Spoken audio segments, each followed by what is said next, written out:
各位好，今日係2026年8月2日，我係 Fedia Express 市場情報團隊。今日報告嘅主題係股市戰爭走勢，我哋會深入分析港美科技股票嘅對抗態勢，睇下邊一方會成為最後贏家。港美科技股票嘅三大戰場，今日市場有三個主要嘅戰爭前線。戰場一，港股科技雙雄對美股科技巨頭。香港方面，騰訊港元475.20同阿里巴巴港元117.00領銜港股科技陣營。美國方面 ，NVIDIA 美元200.75，Apple 美元308.91，Microsoft 美元464.72組成美股防線。戰況，美股科技股票市值遠高於港股，但港股科技股票成交量龐大，反映投資者熱情。戰場二 ，AI 芯片對傳統科技 ，AI 芯片代表 NVIDIA 美元200.75，成為市場焦點，成交量達1.397億股。傳統科技代表 Apple 美元308.91同 Microsoft 美元464.72維持穩定地位。戰況 AI 芯片需求旺盛，但傳統科技巨頭仍然掌握市場話語權。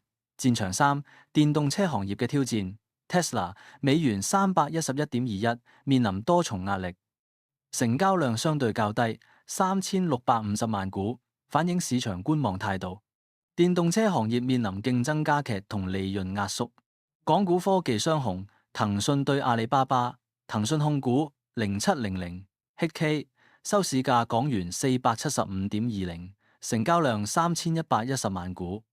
市場地位，港股科技龍頭涵蓋社交、遊戲、支付等多個領域。戰略評估，防守型科技股現金流穩定，但增長動力受限。阿里巴巴9988HK 收市價港元117.00，成交量1.447億股，成交量最高。市場地位，港股電商龍頭涵蓋零售、雲計算、物流等。戰略評估，高成交量反映市場活躍度，但股價相對較低，投資者或在尋找機會。港股科技雙雄嘅戰況，阿里巴巴成交量遠高於騰訊，反映市場對電商平台嘅興趣更高。電動車對 AI 芯片 ，Tesla 對 NVIDIA，Tesla TSLA 收市價美元311.21，成交量3650萬股。市場地位，電動車行業領導者，但面臨競爭加劇。戰略評估，股價相對穩定，但成交量較低，反映市場觀望態度。NVIDIA 收市價美元200.75，成交量1.397億股，成交量最高。市場地位 AI 芯片龍頭，受惠於 AI 浪潮。戰略評估，成交量龐大，反映市場對 AI 芯片需求旺盛。NVIDIA 成為市場焦點。戰況分析 ，NVIDIA 嘅成交量遠高於 Tesla， 反映市場對 AI 芯片嘅熱情遠超電動車行業。科技巨頭對決 ，Apple 對 Microsoft，Apple AAPL 收市價美元308.91，成交量1.323億股。市場地位，消費電子龍頭，涵蓋手機、平板、電腦等。戰略評估，高成交量反映市場活躍度，股價穩定。Microsoft MSFT 收市價美元464.72，成交量6070萬股。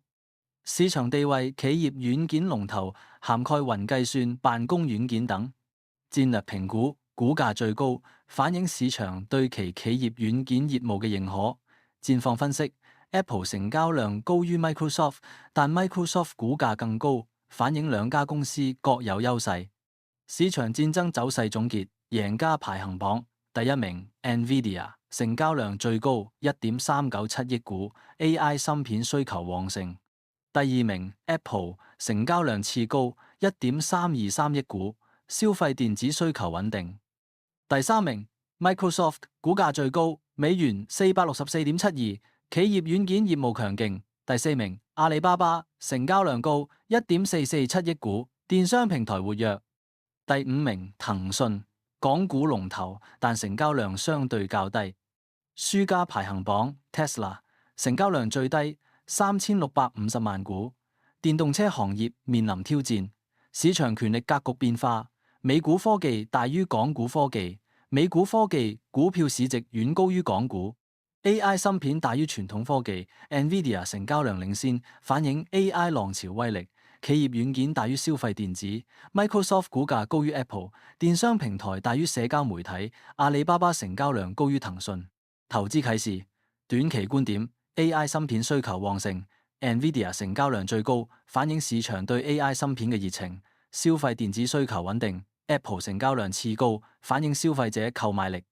電動車行業遇冷 ，Tesla 成交量最低，反映市場觀望態度。中期觀點：美股科技對港股科技，美股科技股票市值遠高，但港股科技股票成交量龐大。AI 芯片對傳統科技 ，AI 芯片需求旺盛，但傳統科技巨頭仍然掌握市場話語權。企業軟件對消費電子，企業軟件增長動力強勁。消費電子面臨飽和，長期觀點，科技行業整體向好，港美科技股票都有投資價值。AI 浪潮持續推進，NVIDIA 等 AI 芯片公司前景光明。電動車行業需要觀察，Tesla 等電動車公司需要證明盈利能力。